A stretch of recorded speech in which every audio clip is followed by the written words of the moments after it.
What's up, guys? Flipping Steve here, driving to work on a Sunday morning. Yes, if you're new to the channel, you probably don't recognize me.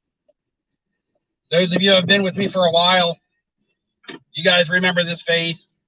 Anyway, I got a new beard trimmer, and let's just say the guard that I used was not the correct one. And so it was time to get rid of the ever-growing white-gray facial hair. Anyway, we don't have anybody in the room yet. We may not get anybody in the room, which is kind of in relation to what I'm going to talk about today. I'm going to talk about content creation again, but not about me. And first of all, I really want to give a shout out to a lot of the old school content creators. And I don't know who all of them are, at least by name. I don't know who goes back how far, 10 years, 5 years. I know a lot of the Bench Clear Media guys have been around for a long time, whether it's Mike or a lot of the rest of the crew. Bobbles and Ball Cards, I believe he's pretty old school, not 100% sure. There's an old school page named These Back Pages. There's also Mike O, who I like, and I'm not sure how long Mike O has been doing his YouTube stuff. Maybe you guys can help me out with that. I didn't really do any research for this because, my live drives are just live and I just go off the top of my head. But anyway, all the old school guys that have been doing content for a long time, Big Scott is another one. I just want to shout out those guys. And I'll touch on that. I'll touch on why. When I started doing content, it was strictly about what I was doing. And if I'm not doing much, I don't have much content to put out. I don't go reaching and feeling for something to put a video out on. I'm trying to start fun series and things like that. My last video was a mail day, and I'll have another mail day coming up, so I'm waiting for cards to come in, but I'm just not buying heavily. I'm not selling much, so I don't really got a lot to show you guys. I'm also been very strict with my time. My time has been very tight. But I feel like the desperate reach for content or something to talk about has begun amongst YouTube content creators. I feel like people are just grasping on to anything that they can get their nails into, and they're trying to, milk it for as much content as they can. I used to watch a lot of YouTube videos on the hobby, and quite honestly, I don't watch hardly any anymore. There's my friends that I like to support. I'll put their videos on, and a lot of times I may walk out of the room. We all know what's par for the course on any given week. I may be wrong, but Neo might be having his market update come out today. I'll play that while I'm in my work office doing something. It doesn't necessarily mean I'll be paying attention to it, but I'll play it to support my friend in the hobby. I look at all these cones out. This is like driver's ed. They're painting the roads. But anyway, lost my train of thought there.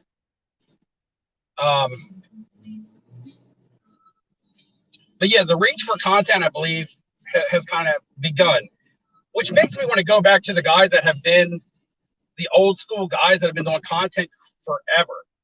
How have these guys, or how have you guys just been able to do it? I mean, how have you always been able to come out with videos, have your channels running, and just continue to go through the market's ups and their downs and have something to talk about? And I think that I can answer that question. I believe the answer to the question is because their content is passionate and collector driven. It's collector driven, and they're passionate about their collections, and they're passionate about their cards. And so they're always going to have something to talk about. I feel like on the market side of things, that's not strictly, the collecting side of things, but people who are in the buy, sell, flip, make a dollar. I believe right now, at least on that side, that's where you see most of your drama. That's where you see most of your disagreements and things and stuff going on. I'm not going to say negativity, because like I said, some negativity is good for the hobby. It just is. I watch, to get my dose of information now, I watch a channel called Sports Card Radio. I think their channel is really good. I didn't necessarily agree with, in the beginning when they were doing some of the bash videos on some of the content creators like Sasha T and all that, but it was all in fun. I can see through things and see when people are doing stuff all in fun. But a lot of their videos, as far as trying to educate people in the hobby, are very informative, and it has a lot of backing. That's why I can watch them, because they have facts to back up what they talk about, as opposed to just making allegations and pointing fingers and, just for the sake of doing it. In some cases for the sake of viewership, not in all, in some people's cases for the sake of viewership. Some people just want subscribers and likes, and they'll talk about whatever they need to talk about to get that. And again, that's why I think people are reaching for content. There's not a whole lot to talk about. The hobby itself has slowed down a lot. A lot of buying and selling has slowed down. It's just people are kind of scared. People don't know what to do next. People are tight with their money. So again, you don't see a lot of videos. You don't see a lot of mail day videos like me. My mail day videos are scaled back. I fit into the category of not wanting to spend any money.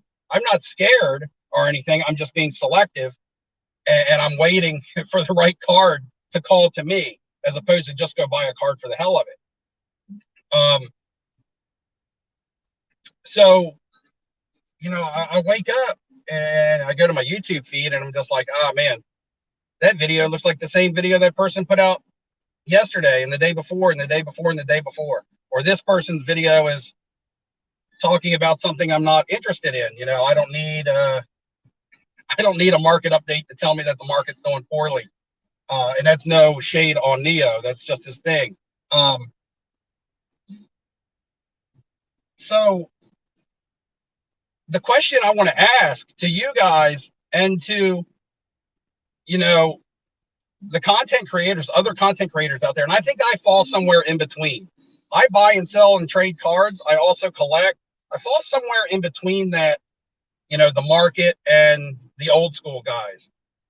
I watch the old school guys' channels, but I never comment because I just don't, I was new, and then those guys seemed tight niche, and I kind of fell into the crew of the new content creators. So, I don't mind sitting in the middle by myself, if that's the way it's going to be. But I do have friends in the hobby.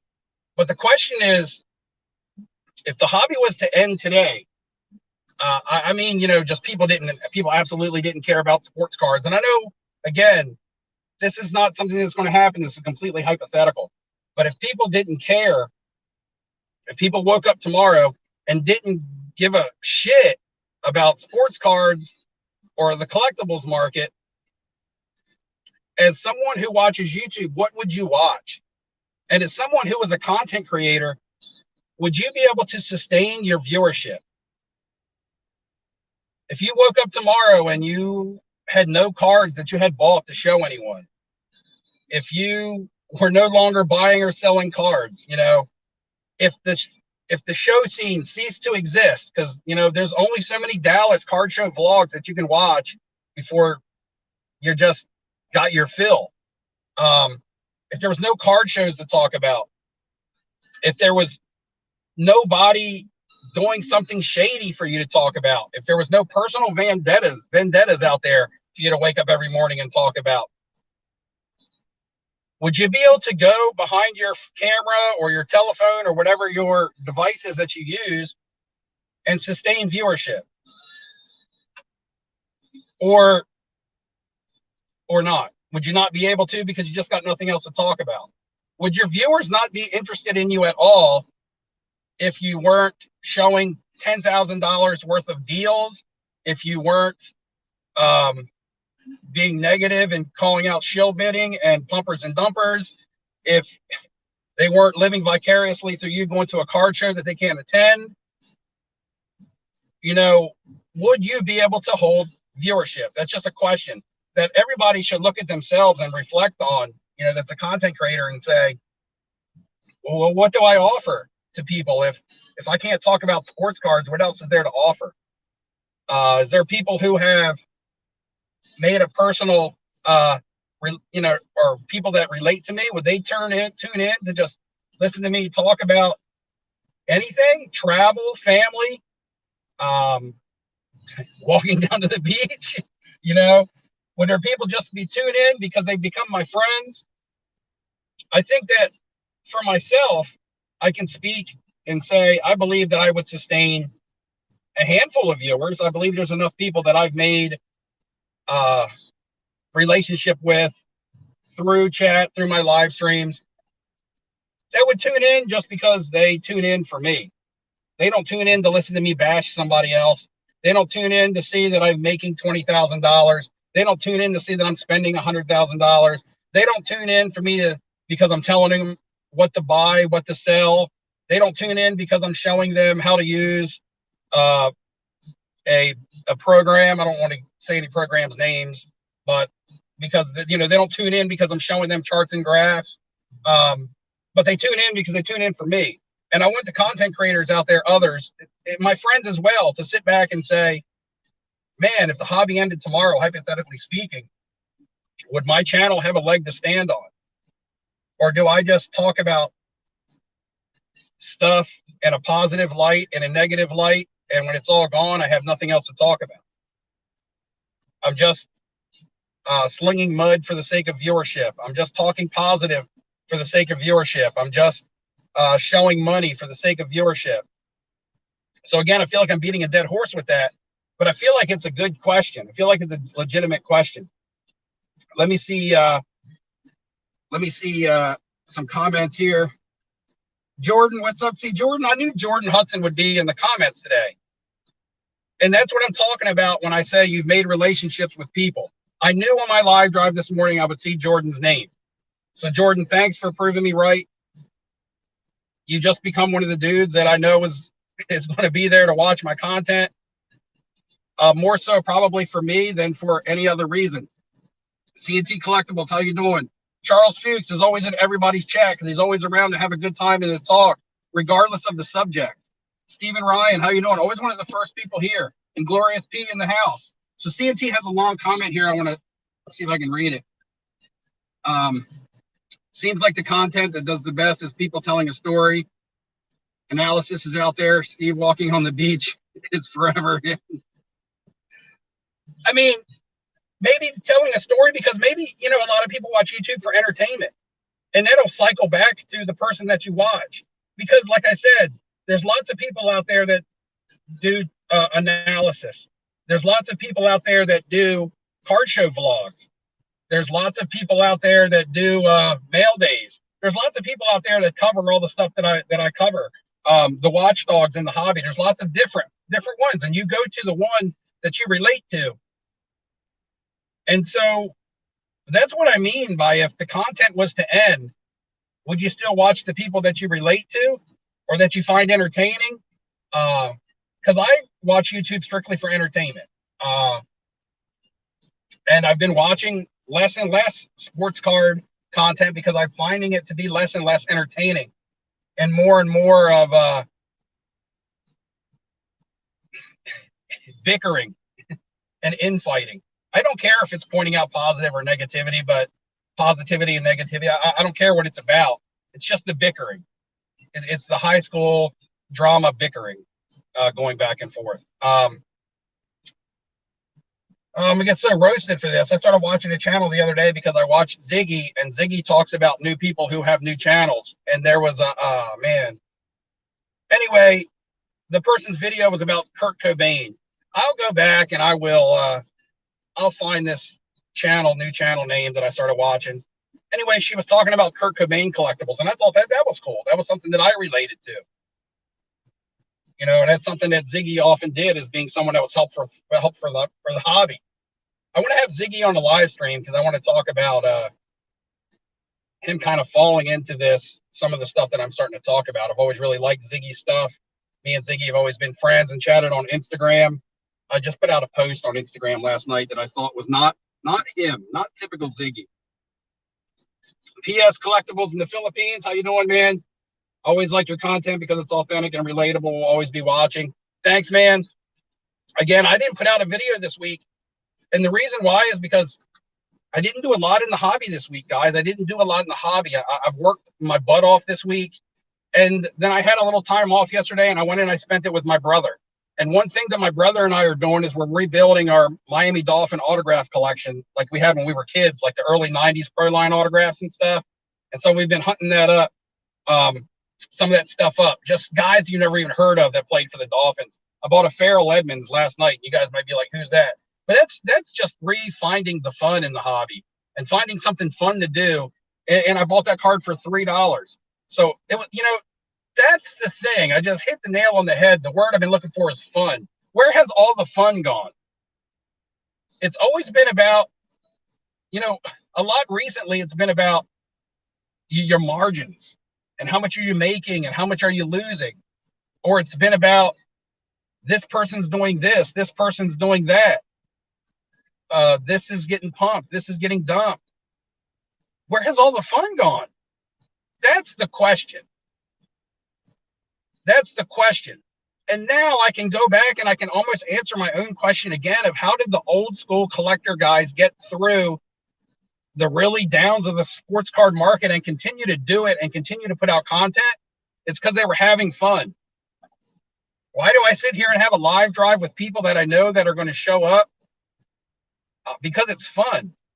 I can't imagine waking up and doing videos every day that aren't fun. And I can tell that some of these videos that people do, they're not fun. It's not fun to them. They just do it to do it. Let's see.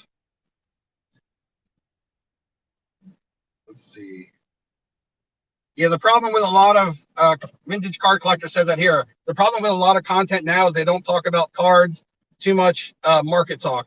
You're right. And to be quite honest, that's another thing I wanted to touch on. There's a lot of market talk, and the people that are doing the market talk probably haven't done a transaction of any kind, a buy, sell, or a trade within the last month, a significant transaction. Some people might make $2, $3, $4, $5 purchases, $10 purchases, but I'm talking about a significant transaction. A lot of the people who are talking about the hobby, positive or negative, bashing things, bashing others, they haven't done a transaction themselves, a significant one in the last month. And if they have, I challenge them to show me. Guys, I'm really going to have to get ready to go into work. I've got 1 minute to clock in. I got comments I want to get to. I'm just going to have to go back live. I'll be live Monday night. We'll be doing national stuff. Maybe I'll do it a little bit early and do it on a Sunday night, guys. But I got to roll. Man, I want to stay and talk to you guys, but I really want to go and I want to get these comments. If I didn't get to your comment, and Glorious P, I see one from you, Jonas, CNT Collectibles. I'm not going to be able to see these comments once I turn this video off. So put your comment down below once this live stream goes into a video so that I can get to it and answer it for you guys because I want to get to them. All right, guys, take it easy. I got to get to work. Have fun in the hobby. Got to have fun at work. Thank you guys. See you guys later.